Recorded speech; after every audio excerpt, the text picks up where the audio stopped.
Защо не снима? А? До сега не е снимало нищо. Защо да не е снимало нищо? Не знам, защото си пипнала нещо. Нищо не съм пипнала, навсякъде всичко проследих. Тук трябва да свети постоянно да чака пауза да натискаш.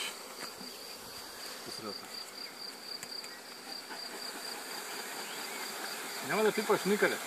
Никъде, как си ми подал тъй стоя?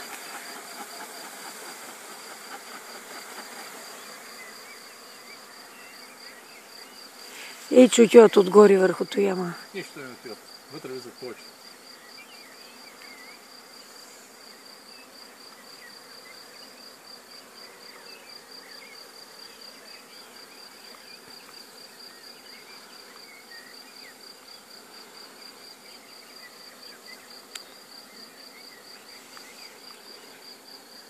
Я дай пак да видя.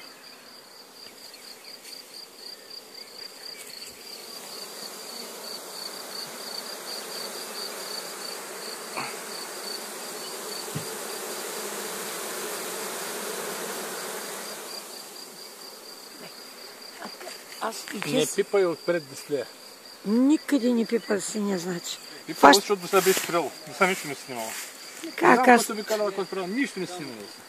Абе, че Росене... Ама казвам, нищо да е, няма значение. Вярно, че ме откънерят, че те ги хващах, че...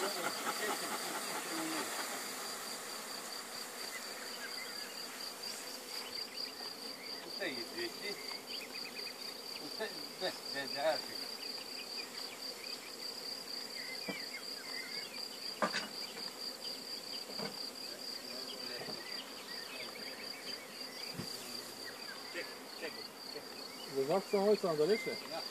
Тук е. Чакай. Фънете хубаво. Той имало отстрани, виж какви работи.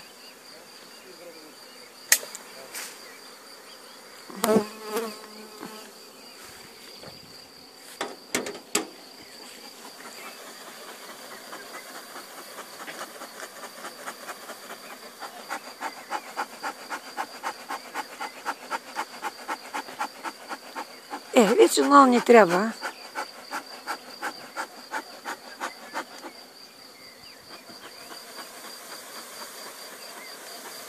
Дай.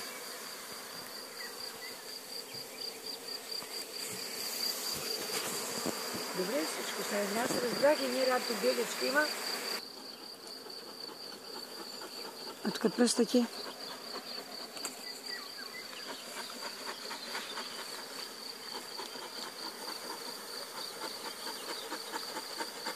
Мисля, той е направо да ги носи.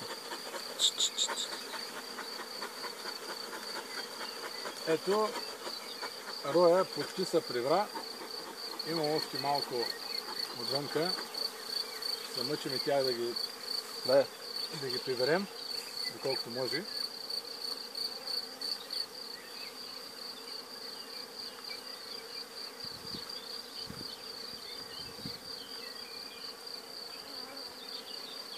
Много бавно става прибирането на 100%, защото трябва много да се изчака, много трябва да бъде добре стабилизиран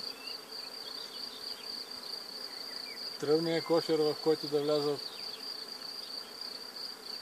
понеже е енергоемко да се държи с една ръка, висейки някъде. В случая е много удобно, че не сме на стълба или на дърво. Но пак ни е трудно, не като на масата да стоим да коментираме пчеларството в България и проблемите свързани с него. Вземи. Къде отиде помощника? Има друга работа, нищо. Сега ще дръпнем вече от тук тръвната. Съвсем внимателно, доколкото може. Това е. Вече семейството е в нас. Снимай го тук отдолу. Това е. Съвсем внимателно трябва да го принесем, понеже може да изпадне, ако някъде се спънем или паднем. Дай си Боже.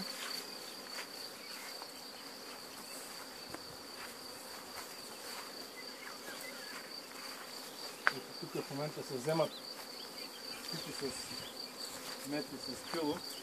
И има пило. На младото семейство. А ние отнасяме семейството в новия му дом. Интересно избираме си най-далеч за точка за ново семейство, но ние самия това решим да ни трудно.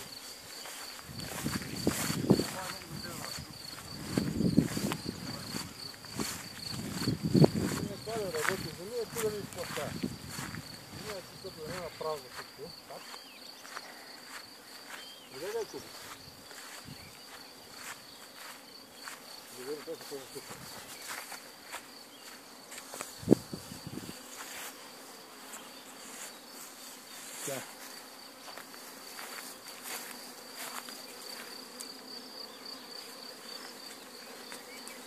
И ето как са приготвили 2-3 за градеж и една с мед за първоначална захранка на моето семейство.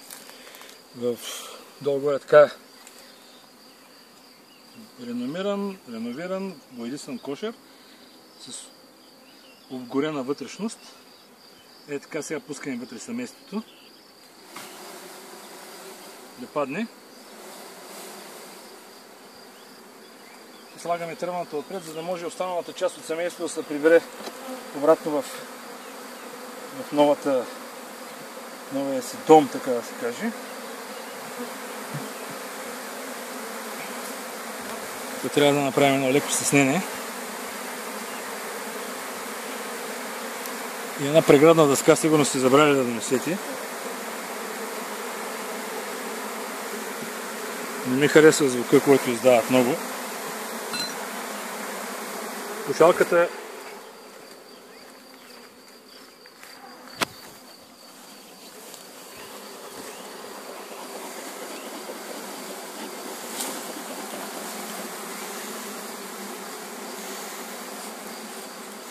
всички пчелари знаят, няма защо да се коментира, че роя не жили, но може много да бочи, но той не жили, той е спокоен.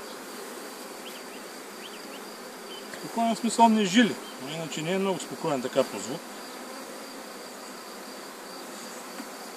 Е така като гейзо затварям аз с два пръста, защото леко се притеснявам да не ги натисна, както вече една натиснах и да ме поживят. Леко притваряме преградната дъска, оставяме ги на 4. Може една с пило да донесем, следствие ще донесем и нея.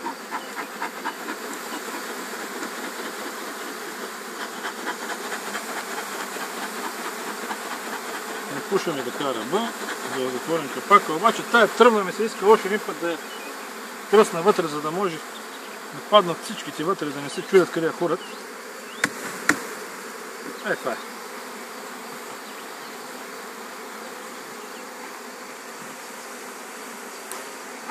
И затваряме кошера, за да не ги притесняваме повече.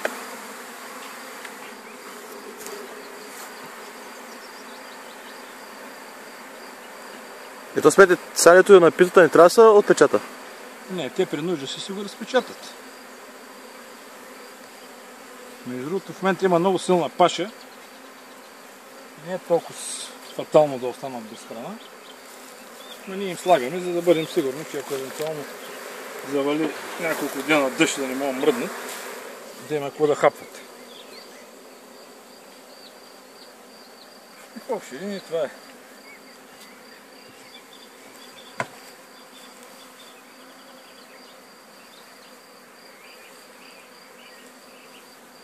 Много е неприятно, че кошера е прясно боядисан.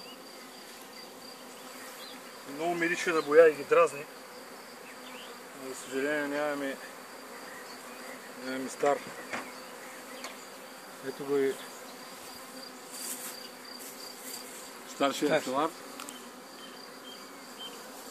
Трябва да записаш. Ето го и оператора. Кажи, бабе, thank you. Нищо не се вижда, много тъмно. Всички сме ги друснали, останали са вътре много малко.